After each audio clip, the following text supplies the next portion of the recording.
Umalma ang ina ni Rene Baterbonia, pumanaw na Ateneo basketball player na si Mommy Rovelyn Baterbonia sa ilang netizens na bumabatikos sa kanya kaugnay sa mga natatanggap nitong tulong mula sa mga tao. Sa social media ni Mommy Rovelyn, binahagi nito ang post na kung saan sinasabing paldo na umano siya dahil sa nagpakulay na umano ito ng buhok at may mga suot na ito na alahas na ayon sa post mula sa mga donasyon ng publiko at mga kilalang tao. Ayon sa post, paldo na nanay ni Rene Ateneo Lunodboy. Nakapagpakulay na ng buhok, may gold necklace, expensive watch na rin, paldo sa donations.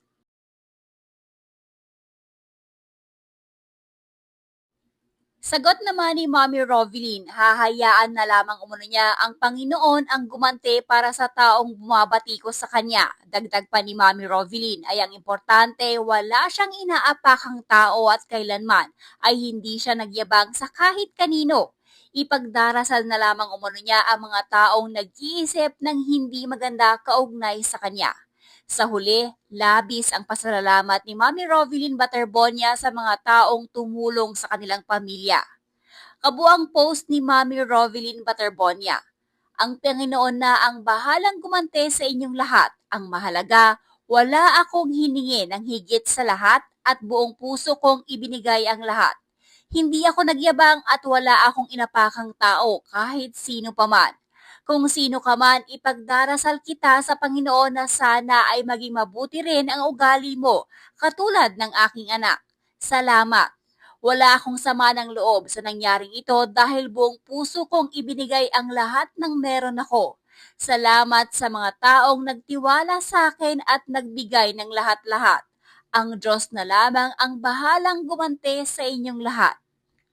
If I were in the same shoe, Rene's mother, I'd prefer my son to be alive rather than receive funeral donations. Being kind costs absolutely nothing, and if we don't have something nice to say, we shouldn't say anything at all. If buhay po si Rene, sobra pa ang pwede niyang abutin later on kahit long process pa, pero malaki ang chances. Maliwanag na po ang magandang kinabukasan sa kanya. Di maiwasan ang mga insecure na kapwa Pinoy.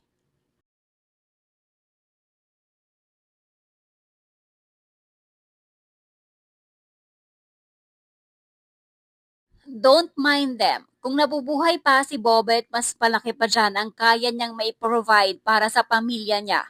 Deserve ng pamilya niya ang matulungan. It's always God did. Kinuha niya ng maaga si Bobet pero hindi niya pinabayaan yung pamilyang naiwan nito.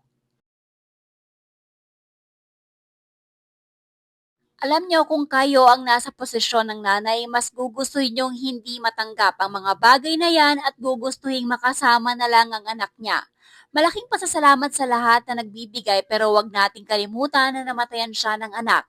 Sabi nga niya, hindi mapapalitan ng material na bagay ang anak niya. So please, be kind everyone.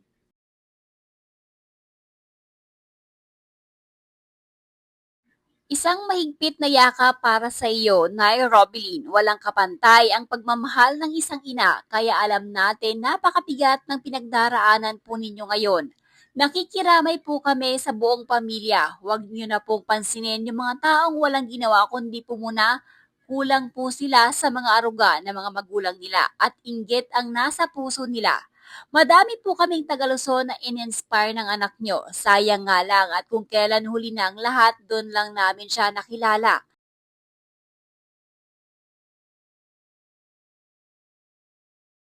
Grabe mga tao talaga, di man lang alam ang salitang sympathy. Nagluluksa pa ang tao. Malamang suotin niya mga bagay sa kanya sa dami nagmamahal at nagbigay ng tulong sa kanila. Aanhin niya, itatago sa baol? Pakulay buhok, syempre para namang ma-refresh niya ang sarili niya. Hindi niyo pa siguro kasi danas ang mawalan kaya di niyo pa alam ang pakiramdam ng nawalan.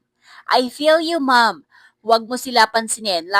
Last year lang din nawala ang binata namin. 6 feet din siya, magaling mag-basketball. Accident sa motor.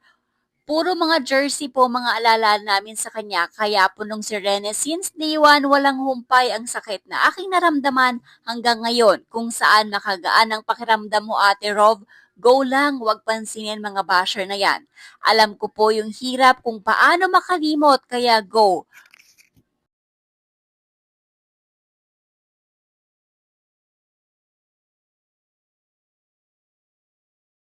Don't mind them po. Di mo hiniling pero maraming dumating na siksik, liglig at nag-uumapaw na blessings dahil sa kabutihan ng Panginoon at ng taong may mga busilak na puso. Kaya maraming tumulong. Dinaan na lang sa ganyan para ang pakikiramay at panghihinayang kay Mr. MVP.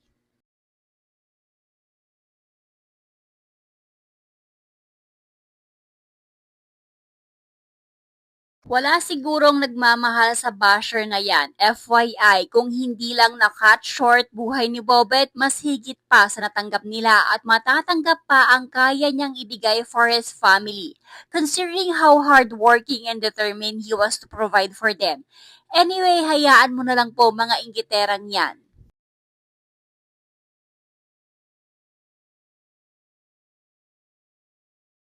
Even if you wear expensive watch, gold necklace, kita pa din po sa mata nyo ang lungkot at hindi matatakpan ng kahit ano ang pangungulilangan ng isang ina sa kanyang anak. May God bless you po. Keep fighting and strong. Ignore all the bashers na gusto lang magpasikat.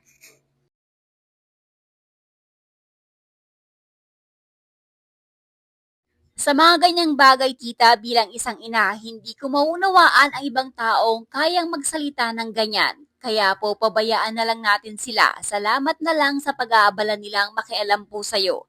Mas madaming tao po ang nagmamahal at nakasuporta sa inyo.